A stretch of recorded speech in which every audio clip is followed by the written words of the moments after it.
Today I want to share the moment that I felt bravest in my life. It was a year ago, and I was on a date with a boy named Hugo. I had a big crush on Hugo. We were classmates, and we sat next to each other every single day. And during the first couple of weeks of school, we became friends. And during that time that we became friends, my crush developed for him. He was tall, he had brown wavy hair, big brown eyes, he had a nice smile, he could make anyone laugh, he was charming, he had opinions, he was smart. I had a big crush on him. And as the semester went by, we became better friends, and he just kept on dancing around the question of asking me out. Because he was always so close to doing it. He would always be like, yeah, we should do something. But he never actually did anything, and I was tired and fed up, so I did it. I went to him and I said, so, when are you going to ask me out? And so we decided that next weekend that we would go on a date and he would teach me how to skateboard. And it was very exciting. The girl in me was very excited. I planned my whole outfit. I was very good. I was very excited, and I made sure that my makeup was all good and that I felt pretty and that he would think I was pretty. And I felt so excited, but my stomach and my head were scared. My stomach was in knots, and I felt like I was gonna throw up all day before the date arrived. And my head kept on saying, you should just cancel, you should just say you're sick. And this happened all the way up until we met in the park, and it was 1 minute after we were supposed to meet, and I was having this inner conflict with myself, and it's too late to say you're sick, you have to go out there. And so I went out there, and the date started, and it was fine, and I was excited, and he was cute, and you could tell he was trying to impress me, and he started teaching me how to skate. So we started on the grass in the park, so the skateboard wouldn't move. I stood on it, and he wanted me to get a feel of the board, get a feel of how I was supposed to stand, where I should put my feet, where I should kick. And then, once he felt I was ready enough, we moved to the sidewalk, to the concrete. And he said that, and you could tell by the way that my face looked, that I was scared, that I was nervous of falling. And to comfort me, he said, don't worry, I'll catch you if you fall, don't worry. If you want, I can grab your waist, and I can pull you, and then you can try it. And I said yes. And that was the moment when I was the bravest. I let him touch my waist, I let him hold my hand and help me learn how to skate. And I hadn't let anyone touch me like that in probably 8 years. As a child, I was very cuddly, and I was very lovey, and I loved giving hugs, and I loved giving kisses to everyone.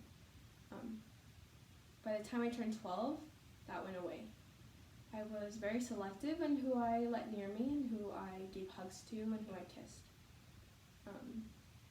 It was actually only the only people that were allowed to do that, or I let myself do that too, was my family.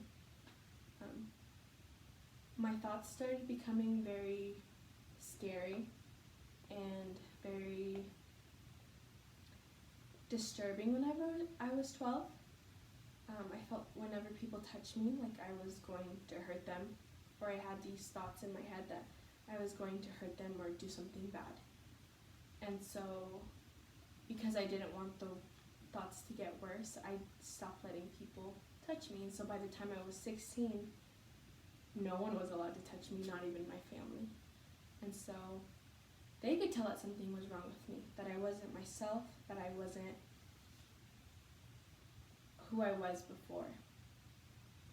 And I knew that I was isolating them. They felt it, and I knew it, but I felt like it was the safest thing to do because I didn't want to hurt them, because I thought that those thoughts were going to become true, that I was this evil person, that I was going to let these evil, harmful thoughts come true, and I was going to do that to them. And so I thought that it was safer to not be near them or let them get close to me than to let those thoughts worsen or to even let them happen. By the time I was 18, the thoughts got incredibly worse to the point where I wasn't able to focus at all. And I became extremely depressed, and I wasn't myself anymore. I was so fixated on my thoughts that I couldn't function. I would lay in bed crying, and I couldn't understand what was going on, and I just felt like I was this evil person that had come from hell, that was just naturally so evil and couldn't decide for myself because I was naturally evil, even though I wanted to be good. And it got so bad to the point that I had to open up. And I started going to therapy. And at the age of 20, I was diagnosed with OCD. OCD stands for obsessive compulsive disorder. So there's two components of obsessive compulsive disorder. There's the obsessive thoughts, which are intrusive, disturbing thoughts that you can't get out of your head. They just keep on coming, and it's as hard as you might try, you can't get them out of your head.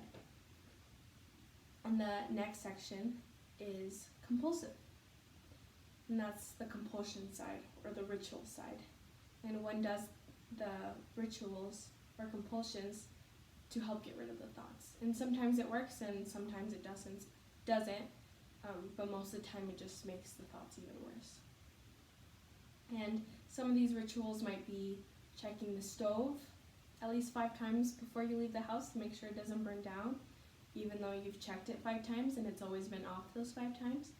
It can also mean cleaning, which is usually what OCD is stigmatized or seen as just someone who's a clean freak and wants everything clean. And that's definitely some people, but it's much more than that. It's to the point where you're so afraid of germs and that you might kill yourself or kill others because of the germs that you're spreading, that you have to keep everything clean, that you can't touch others, or that you have to wash your hands so much to the point that your hands are bleeding because you need to be clean so that you don't spread germs to others.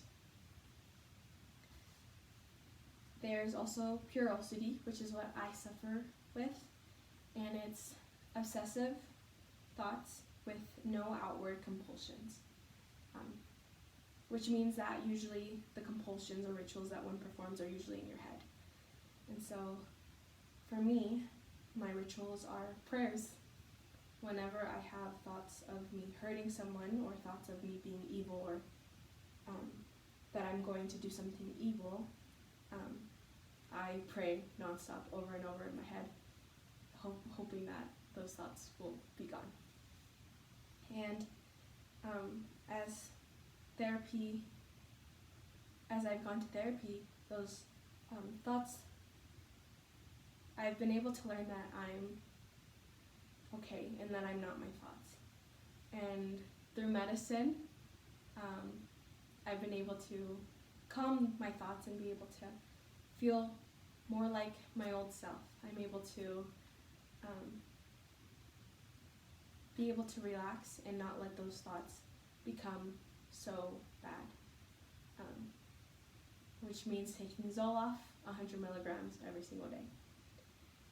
And I've been able to learn that I'm okay and that I'm good, and that in the end I get to decide for myself who I am and what I'm going to do.